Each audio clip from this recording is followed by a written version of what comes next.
Tell me what your life was like before you died.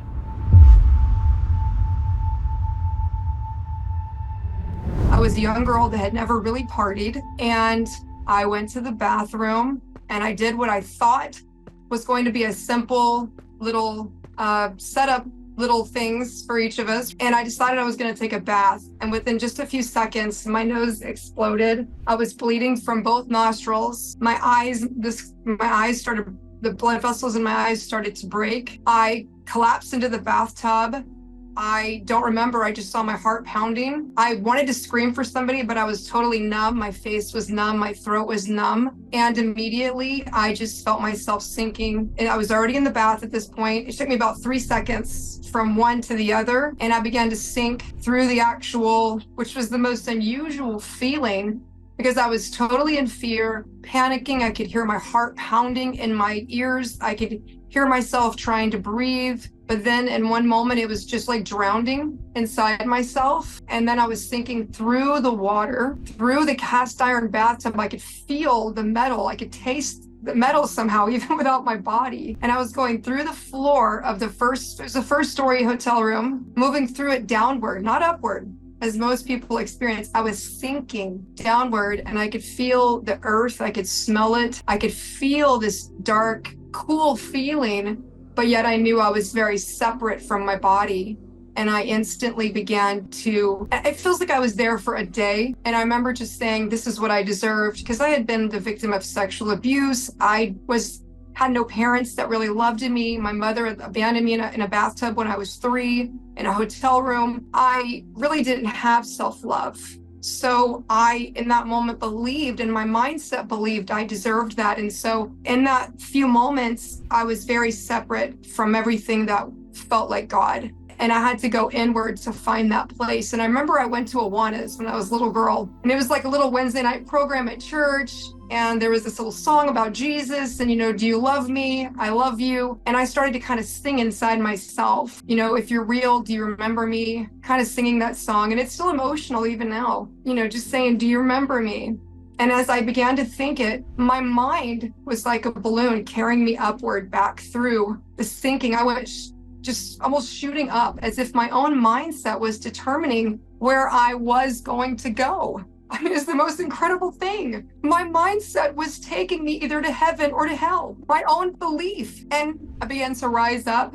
And then I went through my body and I saw my body. And I felt such a sadness and such a shame at how badly I had treated my body, and how the things I had said about her, and how much I had judged her for her physical looks, and how I had put all of these restrictions on food and said these things about myself that weren't true. And I saw her there, 17 years old, vulnerable, undressed in this bathtub in a strange place with people that didn't care about her. And I thought, I don't want to die this way. What did I do to my body? Why didn't I love her? She's so precious. And I think everybody feels that way when we're out of body, how grateful we are to have had that vehicle. We don't appreciate our bodies. They're such a gift to us, really, in the physical world.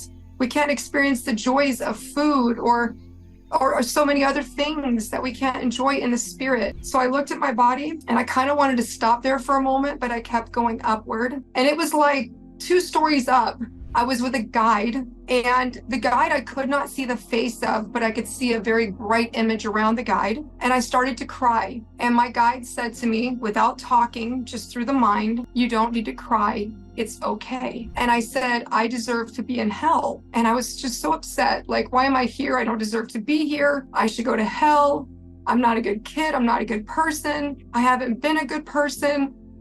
I never did anything for anyone else. I really believe this narrative, this projection internalized of myself and my being. And this guy just said, let me show you something. And they showed me what I now know to be timelines. And they said, Sunshine, if you continue in this timeline, this is what will happen. And they showed me the man. He was probably 23 and I was 17. And the other guy was like 26 and my girlfriend was 17. 2 17-year-old girls in a hotel room with a 25 and 26-year-old men being given drugs. And they showed me that even after they found my body, they didn't call 911. They left the hotel and called the hotel to find me later. And I had already passed for many hours. That was totally no ability to resuscitate. And my grandmother, who dearly loved me, was the one that got the phone call that I had passed, and I was her only grandchild. And it was devastating for my family. And they showed me all the people, which I couldn't really see at that time, but they gave me this feeling I couldn't remember because they wouldn't let me remember who I was going to meet in this life and the things I was supposed to do. But they showed me the timeline of dying in that moment and what that would have meant for me. And then he showed me another timeline. It was a him. And he said to me, without talking, of course, just telepathically, he showed me it was as if I had choices, and every choice I made opened up another timeline, which I didn't know it then. It just felt like a wishbone is what I called it when I was 17. Oh, I have a wishbone. It's a decision to make one road or the other. And they showed me that he told me that my life had been chosen for me with my own oversoul, with my help, and that my life was to be a life of transmutation. And that is why it was so difficult, and that I had taken on a five transmutating life path, which is like 5 lifetimes worth of suffering, that I had chose that because I was a guide soul in this life. And I didn't know what any of that meant at the time. But he said, do you want to go back? And I still was very insistent that I did not want to go back if I didn't have something to give to the world, because I felt very purposeless and that my life was meaningless. Even though I had felt compassion for my body, I had felt compassion for my grandmother, I just felt as if I served no purpose. And I really didn't want to go back here again without a purpose, just like a leaf on the breeze, floating through life, feeling unanchored, ungrounded, feeling alone and separate from God and from everything, because I had tried so much to get close, but I never felt connected. So I was told that not to worry. And they called me Christina, which is my middle name. He did not call me Sunshine on the Side. He said, Christina, I promise you, you will have a gift to give the world if you trust me and you choose to go back. And behind him, there was this beautiful place. And it was so beautiful. It was like a beautiful park. If you can imagine, Central Park, and there were benches everywhere, and there were children and I knew all the children that had passed in childbirth or in young children. These were not older. These were all very young children that had either just came off of planet or were going to transpire onto planet, and they were with the grands and great grands, and they were in this park, and there were animals and things there. It was just beautiful. Pets that had crossed over were there. I could see all of this from where I was at. I could see reception areas to my right. There was like some temples, it looked like, in the back with crystal ceilings. It was quite beautiful, but I could only see the first part I could see very clearly, but the rest of it, it's as if it was in a different frequency than me. And I couldn't make it out from where I was at. As we were talking, I had moved further into what you call heaven, I guess, which is just, seems like it's only maybe 2 realms above us, but there's multiple levels of everything. So like 3 heaven, like when they teach 3 heavens, I agree with that. Maybe 12 or 13 realms in each heaven, and then 12 in each of those, so maybe 144 levels, who knows? But I knew that there was multiple levels to this that I couldn't access or see, just knowledge, intuitively not knowing this.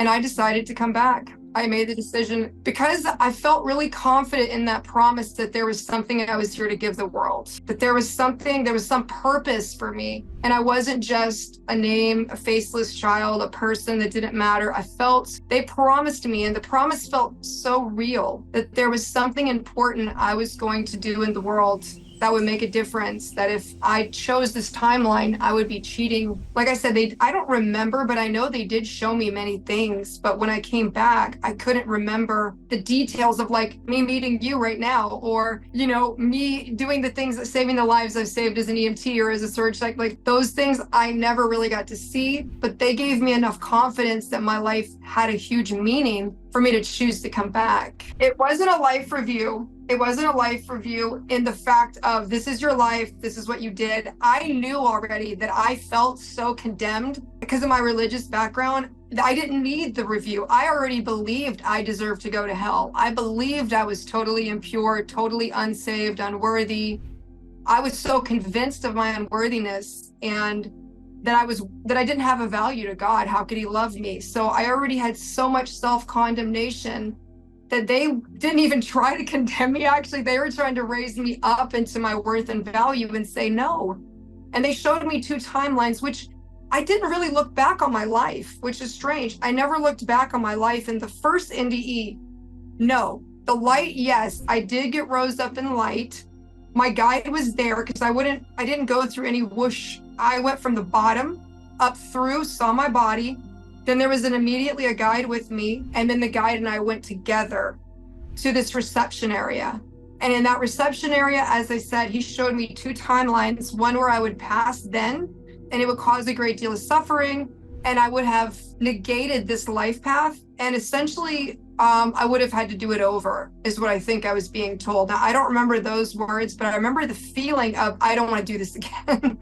I don't want to do all of this again. Realizing that at 17, I'd already transmuted sexual abuse, abandonment, being an orphan. I had already transmuted so much. I didn't want to relive those things to gain the value. So I was like, no. Okay, let's let's try. But if you're going to send me back, give me something great. Give me something special that'll just be worthy. So I have a purpose. And that's what I do remember about that. So to say that I was in that pit of despair for weeks is fair. And to say that I was in heaven for at least what felt like maybe a month is fair. That this all information was downloaded. I mean, I remember heaven having sounds. Everything made a beautiful noise. And when I read, there's some books I've read, My Time in Heaven, he talks about the grass having a sound and the trees. I could hear singing that singing stayed with me for 2 years after this experience. I could hear, if I focused, almost like hard to explain, a beautiful choir, a symphony, but it's so low and no one else could hear it. I'm like, could you hear that? No. Can you hear that? No one else could hear it but me. I had tuned into that frequency. When they say there's just singing and constant praising and joy, it's true. And everything there makes such a beautiful sound. The grass, the leaves, there's a frequency of vibrational sound, like the crystal bowls. That's why we love them, because they are absolutely the frequencies of heaven. Everything in nature makes this beautiful sound, and it all sounds perfect. I woke up, it was a puddle of blood. I had been bleeding out of my nose, and I had just collapsed into the tub and the water. I'm very tall, actually. That's what saved my life, is that I couldn't slide down completely under the water. When I kind of had my head fell against the side of the tub, and I had one leg, like I was like this with my legs out of the tub, and I could not scoop down any further. But I woke up, and it had been, I would say, probably 7 or 8 minutes. I know a lot of people would say that's not possible, but my heart did stop. My heart did restart. There was no damage. I can't explain it. I know it was a bit of time. The blood here had already it already dried here. It was just a puddle in the water. It was quite horrific, really, to wake up with that and to be like, and then I went to tell my girlfriend what happened, and she goes, man, you must have been really high. I just said, I gotta go. And they're like, no, you need to stay. I said, no, I've got to go. And I remember just wet hair, wet clothes, didn't even use a towel, threw my clothes on. I ran out the door, went back home, and just really tried to piece together what had happened. And I did talk to some people in the church, and they, again, same exact limited mindset. This is witchcraft. You were using drugs. Satan gave you a delusion, something to that effect, and could not accept that I'd had this experience so profoundly beautiful, and that I had seen not necessarily God, but I saw the place of the face of, and my personal experience with Source. And I guess at that time it was my personal, so it became really a spiritual solo quest for a long time. And I didn't really share this experience, but it changed me a lot. Living a fulfilled life is first having self-love.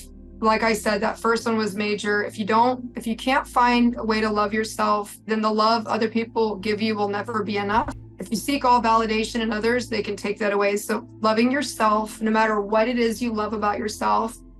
Number 2, it's all love calling for love. So finding love within the world, whether it's with a group of friends, whether it's with your pet, whether it's just helping others. It could be orphans. I have 30 orphans I take care of. I love them. And there's always this exchange frequency of just love.